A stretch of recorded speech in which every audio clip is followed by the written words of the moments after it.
Ministry of Personal Public Defence and Pension, Department of Pension and Pensioners Welfare அமைச்சகத்தின் சார்பாக ஓய்வூதியர்களின் விழிப்புணர்வு நிகழ்ச்சி புதுச்சேரி பல்கலைக்கழகத்தில் ஜூன் 28/6/2022 செவ்வாய்க்கிழமை அன்று காலை 10 மணிக்கு கலை கலாச்சார வளாக அரங்கத்தில் இந்த ஒரு நாள் நிகழ்ச்சி நடைபெற்றது.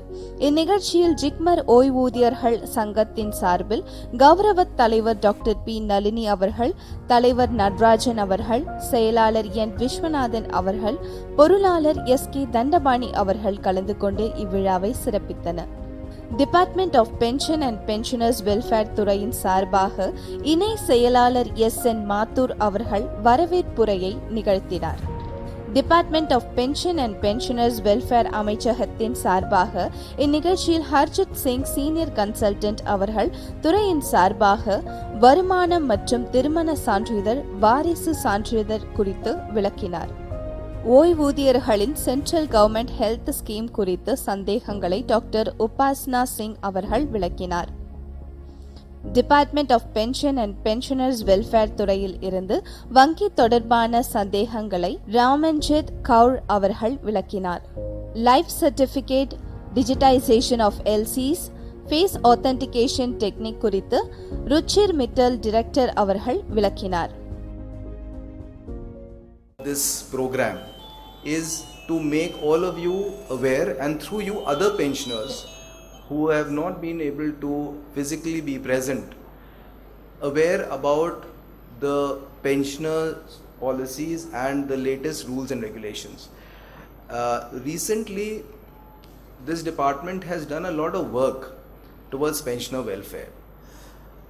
Last year, we brought out new CCS pension rules of 2021.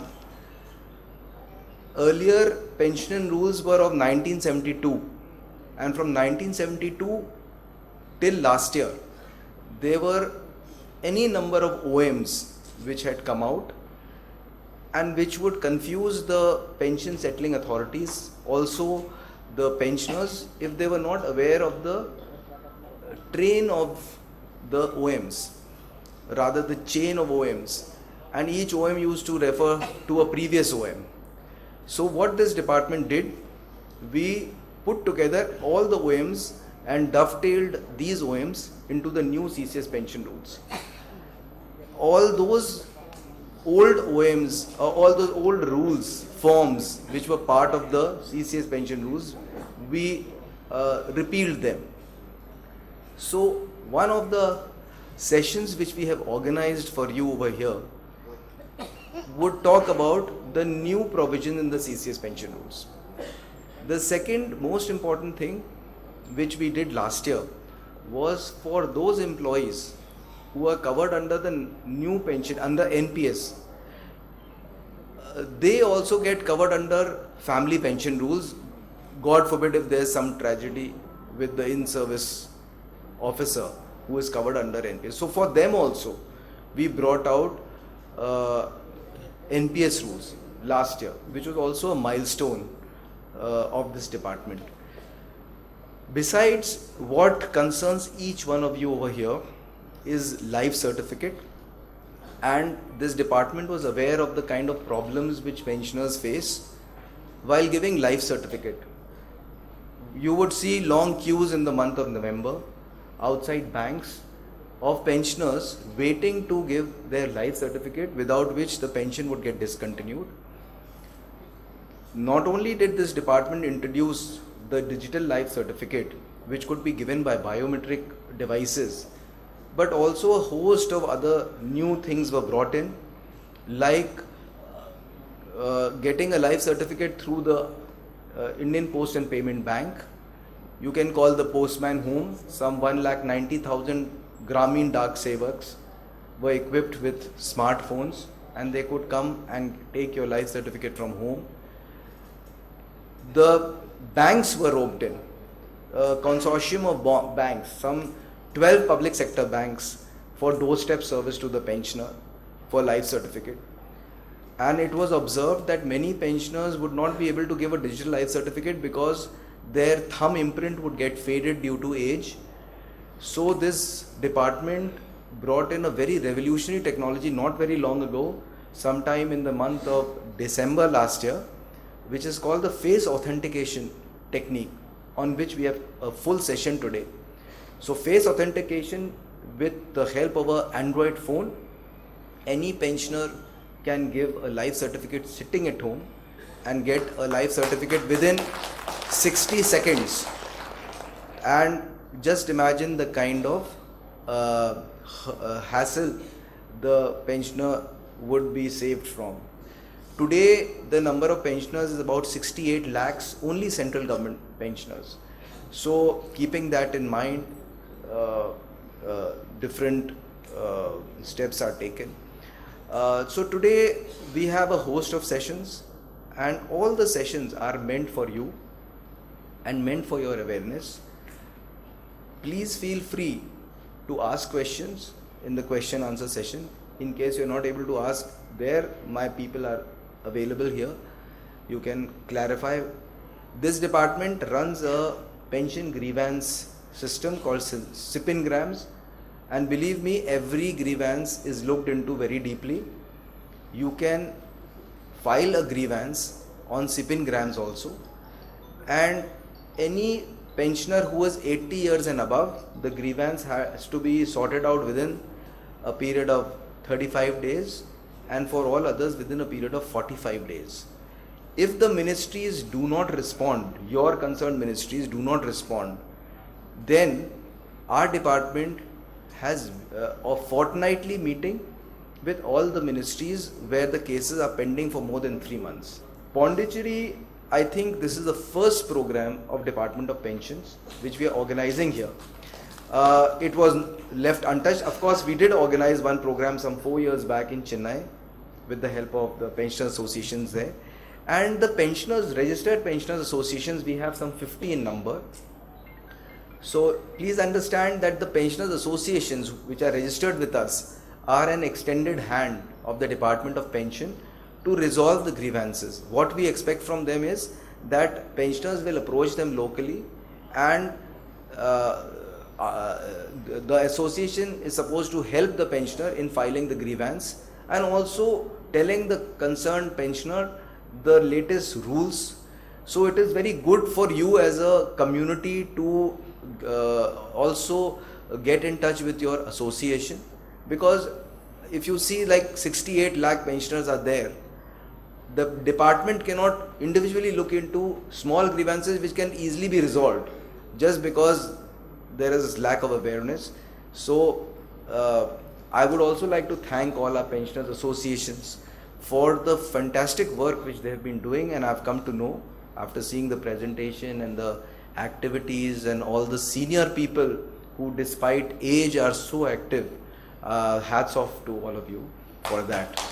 And I would not like to take much more time because the time is limited. We would like the sessions to start. And once again, thank you very much. I hope this is a very successful workshop. Thank you. I will start with the family pension because that is affecting most of the pensioners.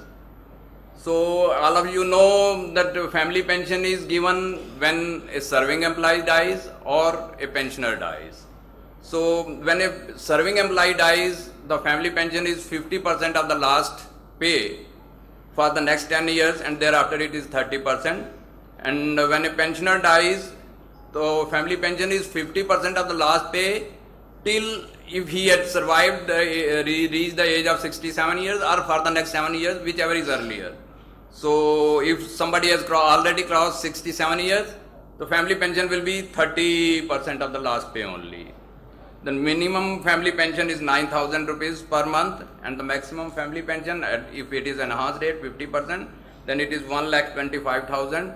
And if it is normal rate, it is 75,000 per month. Depending upon the pay which you are getting at the time of retirement, your family pension will be decided accordingly. Now, who all are eligible for family pension in the family? So everybody knows widow, widower. So widow or widower, there is no condition of dependency. Widow or widower, whatever is their income, they are eligible for family pension. But children, dependent children are eligible for family pension, and children born from a void or voidable marriage, they are also eligible for family pension. So this is the dependency criteria. Children, siblings with disability are considered dependent if their income is less than normal family pension. This is the recent change which many of you may not be knowing. So earlier everybody was considered dependent if their income was more than rupees 9,000 plus dearness relief. But recently, and in the new rules also, we have made this change that if the child is suffering from a disability, because in their case the criteria is different because their needs are more. So in their case, they will be considered dependent if their income from other sources is more than the entitled family pension. So if the pensioner was getting, the government employee or pensioner had the last pay of rupees 1 lakh, so in their case, it will be 30,000 plus dearness relief. That will be the benchmark for getting family pension. If the income is within that limit, this child with disability will still be considered as dependent. Then parents are deemed to be dependent if their combined income, both of them combined income is less than rupees 9,000 plus dearness relief. And family pension is payable if a person is getting family pension in respect of one family member. For example, the mother is getting as a widow she is getting family pension, and she is now dependent on child, and if unfortunately child also dies, then she will still be eligible for family pension in respect of the child also. So 2 family pensions are also allowed. Both parents are government employees, and after both of them die, the child will be eligible for family pension in respect of both the parents. But the entitlement will be restricted to maximum family pension, which I just mentioned, 75,000 in the normal rates and 1,25,000 if any one of them was entitled for a enhanced family pension. So in the case of Form 10, when name of family pensioner is not mentioned in the PPO, then what are the Form 10 के साथ what are the documents to be given? Copy of death certificate, 2 specimen signatures, proof of identity of the claimant, proof of relationship with the deceased missing government servant, and 2 copies of self-attested again, not gazetted officer, attested passport size photographs of the claimant, details of family in Form 4. Then here you have to give the details of the family. Undertaking for recovery, then certificates of age showing the dates of birth and children, and then copy of family pension order of previous family pensioner if available. Then copy of the first page of the passbook, copy of the document regarding ineligibility. So these are the things which are, but first preference is the ITR. So ITR filing is very simple. So it's just a kind of self-declaration only. Even if you have no income, you can file the ITR giving that no income, and that will be accepted by the head office. Head of office will not ask for any other document in support of that income proof. If the family pensioner, because there is a provision for co-authorization. If the name of the spouse is, as I mentioned in the PPO, but if after the spouse there is a child with some disability who will be eligible for family pension, or dependent parents are there, their name can also be simultaneously included in the PPO. And in that case, after the death of the spouse, the family pension will pass on to the dependent disabled child or the parents. So for that you have now to apply in Form 8. There is a new Form 8 we have devised in the new rules. So in that case, and all of you who have dependent parents or child with disability, they must, if the name of the child is not included, they must approach their head of office and get the name of the child included in the PPO. Then we have also made provision in the rules that if there is a delay in sanction of the pension or family pension, interest will be paid. This is now a statutory requirement in the rules. Earlier nobody was giving interest, except in the case of gratuity there was no provision for any interest on delayed payment of pension or family pension. So now the provision has been made in the rules for payment of interest on delayed payment, delayed sanction of pension, provisional, including provisional pension, family pension. So all these cases you can always claim interest on if there is a delay. So as you all know, the additional pension is payable from the first of the month in which the date of birth falls. If the pensioner, family pensioner completes the age of 80 years in the month of August 22, she will get additional pension with effect from 1/8/22. There was some WhatsApp and something that after 79 years somebody enters into the 80th year of age, he or she will start getting additional pension. There is nothing like that. There was a judgment of the court in some high court case, judges cases, but that is not applicable to us. Even that high court judges rules have been revised. So additional pension or family pension will be available only after one completes 80 years of age, not after one completes 79 years of age and then enters into the 80th year. That one should be very clear about it. Everybody knows how to apply for the CGHS card. There is a website chs.gov.in. In that you can go to new beneficiary card, and steps are very well guided. You can follow those steps and can apply for the card and can do the payment online through Bharat Kosh and come to the CGHS Wellness Center and submit your online application, and we are giving the card same day.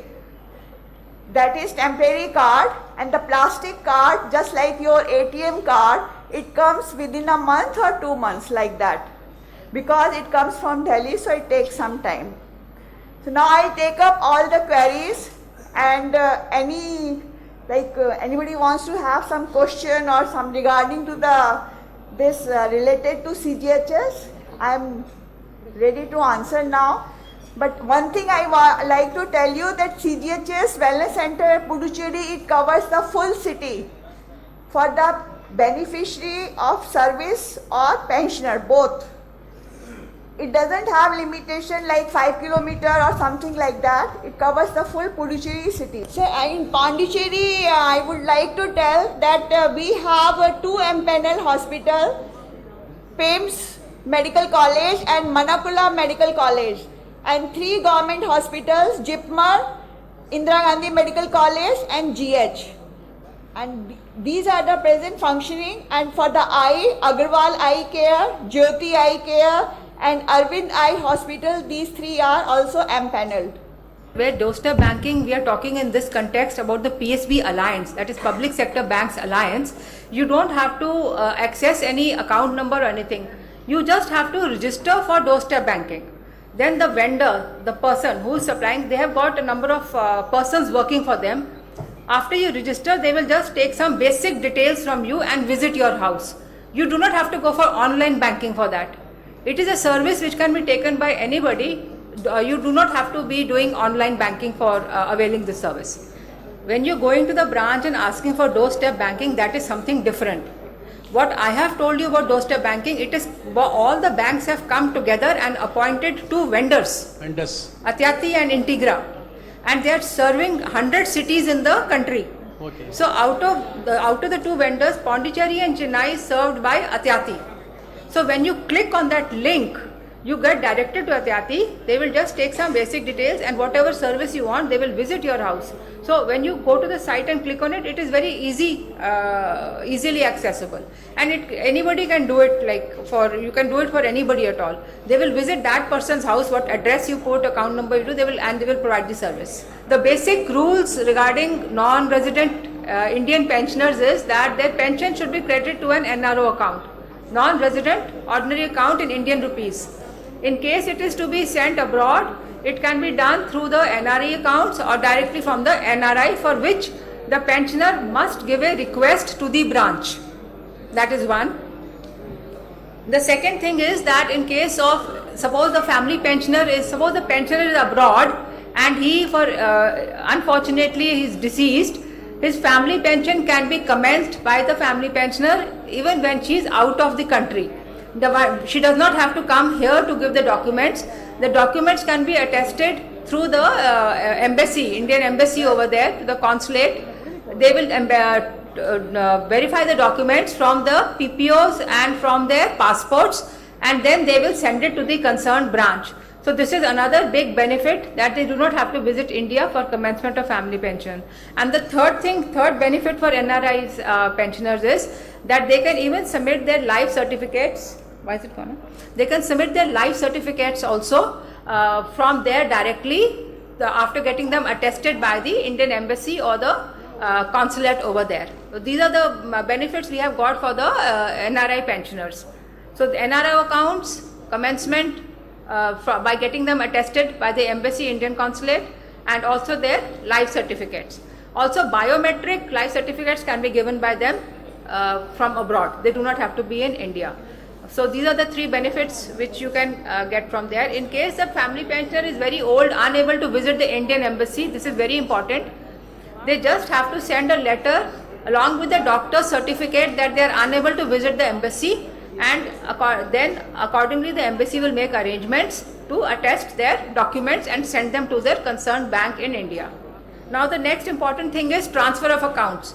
Now there are two cases here which are important. In case you are transferring any pension account from one branch to another branch of the same bank in the same CPPC, you simply have to give a request on a paper that we wish to transfer this account, and you have to give your account number along with the account number where it is to be transferred and the name of the branch.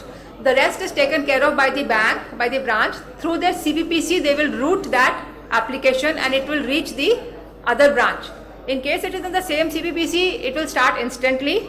In case it's another CPPC or another bank, then it will be routed after giving information to CPAO. First the amount will be transferred, the pension will be commenced, and then information will be given to CPAO.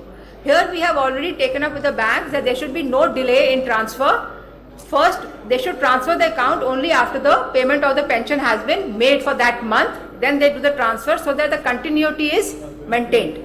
We have already requested the banks to take steps in that regard.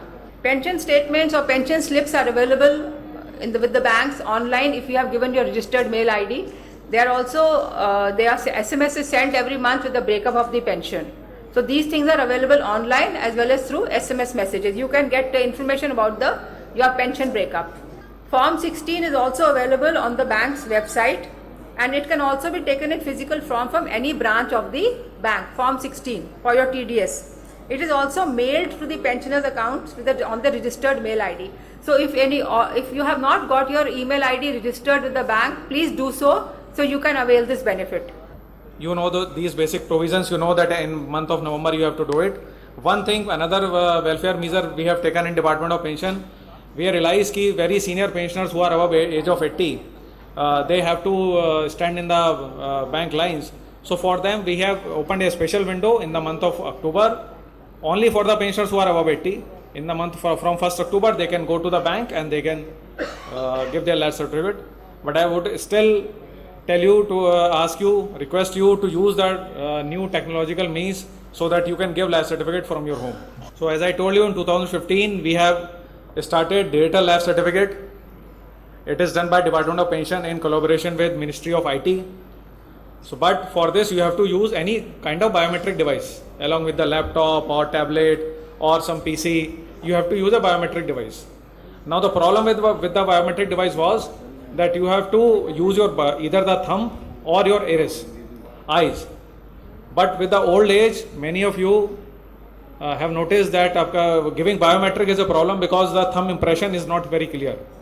So we have tackled all these issues when we have launched face authentication technology. We have roped in for digital lapse certificate so that you can give digital lapse certificate from comfort of your home. We have roped in Indian Postal Payment Bank. So what you can do, either you or from your family, somebody can download their app. You can request an appointment. You can decide the time. They will come at your convenient time and they will take your DLC. So now let's come to the most important part, which is face authentication. So what they have to do, you must be using Play Store. Those who are using a smartphone, they know that there is a Play Store in their phone. In the Play Store, they can go and they can download a app. Various application we are using every day. So this is another app. which is Aadhaar Face RD. So you have to download Aadhaar Face RD. After that, you have to go on J1 Praman website. There is a link available there for Digital Life Certificate. You download that app. Then what you have to do, once you have downloaded the J1 Praman app, you have to do the login of your device, which is called operator login. So your basic information like Aadhaar, mobile number, it will ask. Then the moment you through an OTP, you must be using OTP in your banking transaction or in Aadhaar services, you are using OTP. So one OTP will come. Once the OTP will come and you submit that OTP, the camera will be automatically on and it will ask you to give your picture. Once your picture is done, a message will come of successful submission. Then your device is logged in the J1 Aadhaar portal. Once your device is logged in, then that phone can be used for giving life certificate for a large number of pensioners. It is not necessary that one mobile phone can be used only for one pensioner. Even for association, this is very important. If they want to help their members in submission of life certificate, they can do operator login. They can register one device, one simple smartphone for face authentication. After that, that single mobile phone can be used for submitting life certificate for every pensioners, all the members of the association. So what next you have to do is, once you have done the operator login, so let's for example you want to submit a life certificate for one of your member. So what you have to do, you have to sit with that member and then you have to fill some basic information about that member, that pensioner, Aadhaar number of that pensioner, PPO number of that pensioner, the bank detail of the bank from which that pensioner is receiving the pension, which is a pension disbursing bank, the basic information which you are filling in the manual form also. When you are going to the bank for submitting your manual life certificate, you are filling all this information in the form. So this basic information only it will ask. Once it will ask that, again one OTP will come. Operator or the person who is handling the mobile can do that. The moment you submit the OTP, the camera will be on and you can show the camera in the front of the pensioner. The pensioner has to blink once. The moment it blinks, pensioner blinks, life certificate is submitted. Immediately within 30 seconds, the message will come that your life certificate has been submitted successfully. In DLC, there was a provision that one message will come from J1 Praman app and one message will come from the bank within a gap of 3-4 days. But now we have removed all these problems from face authentication. So like this, you can use this face authentication. It is very simple. It may sound very cumbersome now that you have to download 2 apps and all. But once you do it, especially for the pensioners who are using a smartphone, any kind of a smartphone, Android phone, and they know how to download an app, or their children can help them. Once you are clued up to it, you can help any number of friends in your vicinity, in your association, in your locality. You can do that. And this is how all of you, even though everyone says that old pensioners and the seniors part of our society cannot use the technology, but let me tell you, in 2014, Digital Life Certificate was launched. So when we started Digital Life Certificate, only 4 lakh pensioners used that. But now, 1 crore pensioner all across India. This figure includes central government, state government and EPFO pensioners. 1 crore pensioners across India is using Digital Life Certificate. And we have launched face authentication in November 21. And since November till February, which was the last date for submission of life certificate, 25,000 people have used face authentication. And I hope because it is so easy, it is much easier than the Digital Life Certificate or biometric, the many more people will use the face authentication. So I would request you that please go through the face authentication, download those apps, try to use it, tell everyone you know, all your pensioners friends who are not attending this conference today, ask them about this application, help them in downloading those apps, help them doing face authentication. It will really help them. Thank you so much.